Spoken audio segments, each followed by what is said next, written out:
Episode 6 में सोंगचोन एक आदमी को शूट करता है। यही आवाज उन दोनों को सुनाई देती है। सारे आदमी सोंगचोन पर हमला करते हैं। वो एक एक से लड़ता है, किसी को गोलियों से और किसी को चाकू से निपटाता है। आखिर में सिर्फ एक आदमी बच जाता है। वो अपने बॉस से बात करता है। जो सोंगचोन उसे बॉस को बताने का बोलता है वही वो बताता है। वो अपने बॉस को बताता है सोंगचोन यहाँ से भाग गया है, वो उसे ढूंढ रहे हैं। कॉल रखने के बाद सोंगचोन उससे पूछता है तुम मुझे क्यों पकड़ना चाहते हो। वो उसे बताता है जिस लड़की को तुमने मारा था वो चेयरमैन की ग्रैंडडॉटर है, वो तुम्हें जिंदा पकड़ना चाहते हैं। सोंगचोन को सारा मामला अब समझ आता है। नेक्स्ट सीन में पुलिस क्लब में आती है। हर जगह लाशें ही लाशें हैं। ये था एपिसोड का इंट्रो। नानगाम योंगजे को अपने बचपन के बारे में बताता है। इसी के साथ हम फ्लैशबैक में जाते हैं। नानगाम का बाप उसकी तरह पुलिस वाला था। नानगाम का बाप ज्यादातर पुलिस स्टेशन में ही होता। नानगाम उसके लिए साफ कपड़े लाता और गंदे कपड़े ले जाता। उसने कभी भी नानगाम को मुस्कुरा कर नहीं देखा। वो उसे हर बार बेइज्जत करने का मौका ढूंढता है। इसी तरह एक दिन नानगाम का बाप उसे डांट रहा था। वो उसे माफी मांगने का कहता है। नानगाम उससे माफी नहीं मांगता। इसके बाद नानगाम के बाप ने उसे तंग करना छोड़ दिया। उस दिन मैंने एक सबक सीखा,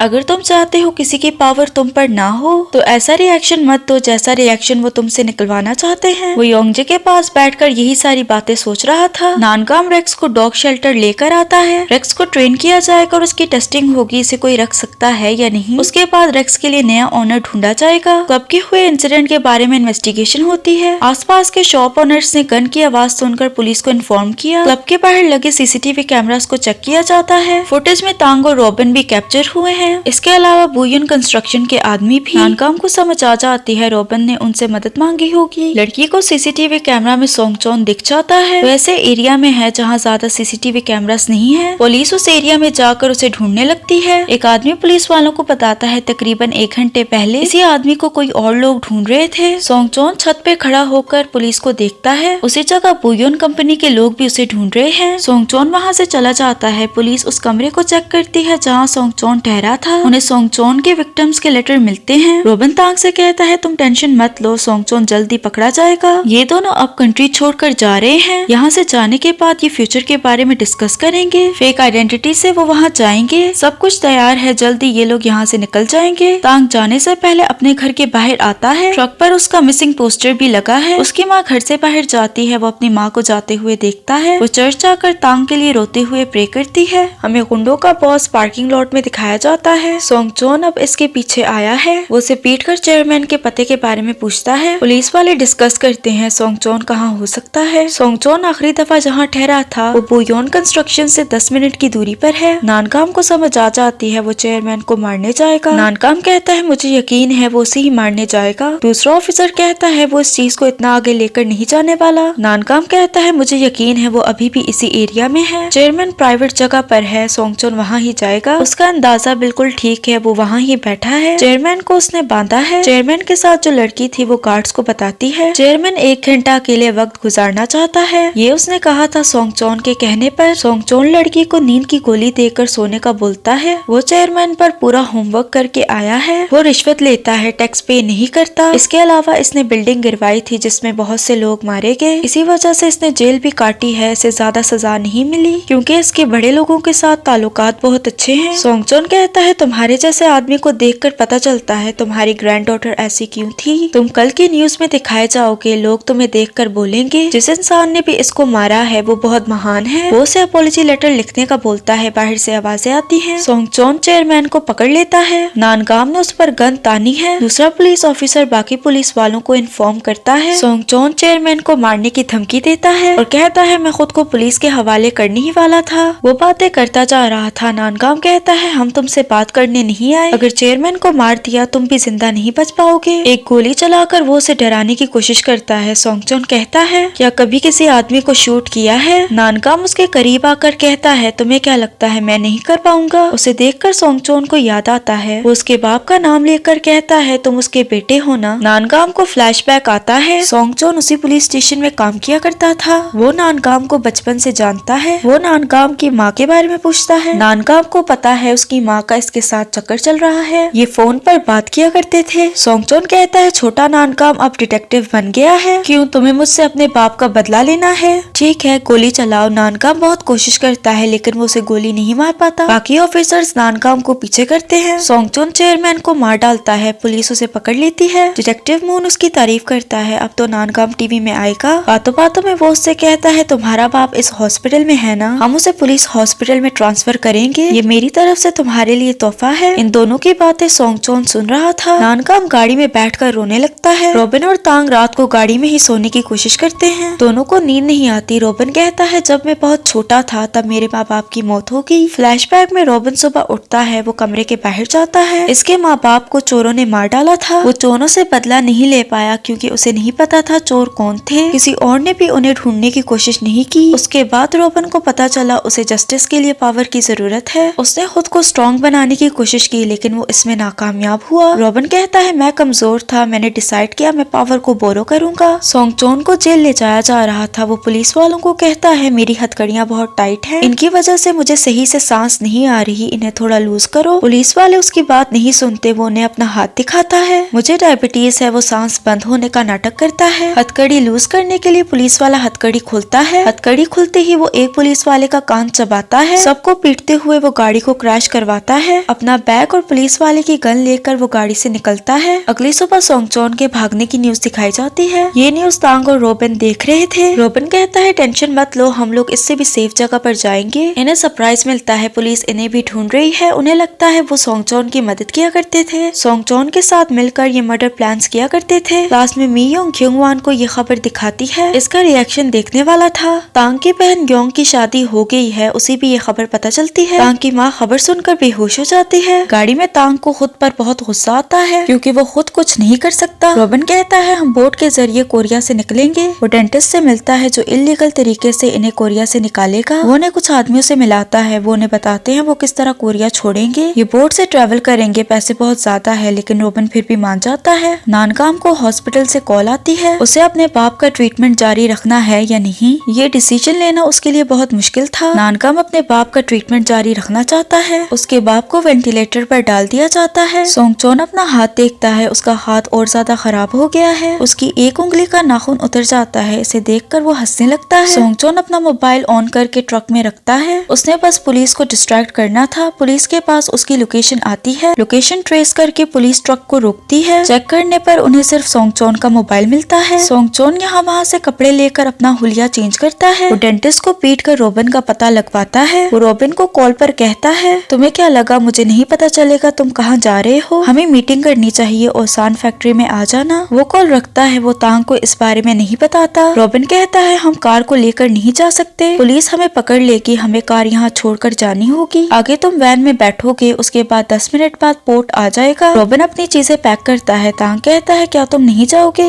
रॉबिन कहता है अगर हम साथ गए तो रिस्क ज्यादा होगा, मैं बस से वहाँ पहुँचूंगा और तुम वैन से। रॉबिन बाहर किसी काम के लिए जाता है। तांग उसका मोबाइल लेता है। वो मोबाइल की लोकेशन ऑन करता है, इससे वो उसे ट्रेस कर पाएगा। तांग वैन में बैठता है, रॉबिन बस में बैठता है। तांग पोर्ट पहुंच जाता है। एक आदमी उसे नकली पासपोर्ट देता है। वो उससे कहता है हमारे पास बहुत टाइम है, हम रात को यहाँ से निकलेंगे। वो रॉबिन का इंतजार करता है। उसे अपने बैग में से लेटर मिलता है। सोंगचोन हॉस्पिटल में बुके के साथ एंटर होता है। नानकाम की माँ को बाहर से आवाजें आती हैं। वो बाहर जाकर चेक करती है, कॉरिडोर का दरवाजा लॉक है। अंदर आते ही उसे सोंगचोन बैठा मिलता है। वो उसे नींद की गोलियां खिलाकर सुलाता है। सोंगचोन नानकाम के बाप को मारने आया है। रॉबिन नानकाम से मिलने आता है। वो उससे मदद मांगता है। वो उससे कहता है मुझे पता है सोंगचोन कहाँ पर है, अगर तुम मेरी मदद करोगे तो मैं तुम्हें बताऊंगा। नानकाम उसे बातें सुनाता है। तुमने ही सोंगचोन और तांग से मर्डर्स करवाए, मैं तुम्हारा पपेट नहीं हूँ। अगर तुम्हें सोंगचोन को पकड़ना है तो जाकर अपने लिए एक और हीरो ढूंढो। नानकाम को डिटेक्टिव की कॉल आती है। उसे पता चलता है उसके बाप की मौत हो गई है। वो घर से भागता है। रॉबिन भी उसके पीछे आता है। रेक्स को खिलाने ग्राउंड में लाया जाता है। ट्रेनर रेक्स को अपनी तरफ बुलाती है। उसे लगता है जैसे वो अंधी लड़की उसे बुला रही है। रेक्स को अंधी लड़की बिल्कुल नहीं पसंद। वो उस पर हमला करता है। बाकी सब लड़की को रेक्स से बचाते हैं। लड़की को ज्यादा चोट नहीं आई। रेक्स को काबू किया जाता है। इसी के साथ ये एपिसोड एंड हो जाती है। अगर आपको वीडियो पसंद आई तो लाइक शेयर और सब्सक्राइब करते जाना। मिलते हैं अगली वीडियो में।